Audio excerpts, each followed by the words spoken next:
Növbəti nə? Səlcuqlar. Səlcuq dövləti yadımızda qalır. 1038-ci ildə quruldu. Harda? Xorasanda.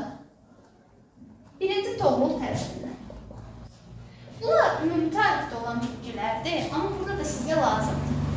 Bunlar dövləti qurandan sonra 1040-cı ildə Dəndənəkan döyüşü oldu. Dəndənəkan. Dəndənəkanda Səlcuqlar say azlığı olmasına baxmayaraq qalib gəldilər. Kimə? Qəznəvilərə. Bəli. Düzdür, Qəznəvilərin sakit olan. Qəznəvilərin ordusunda Məsudun ordusu, hökmdarın adı da Məsud. Çox qüdrətli bir orduydu. Döyüş filləri vardı. Sayı 3000-ə çatırdı, amma nə olsun? Məğlub oldular. Bunlar qalib gəldi. 1040-da qərarı gəldilər ki, bir dənə qurultay, mərd qurultay keçirdilər. Və orada Toğrulu Sultan elan elədilər. Bu qurultayda nə qərar alındı?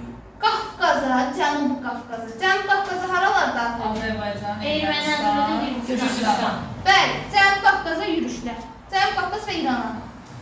Düşündü ki, Bizans falan, Avropa dövlətləri, bunlar güclüdür. Ora getməkdənsə, dağınıq olan Cənubi Qafqaza yürüş edeyim. Mərd qurultayın qərarıdır.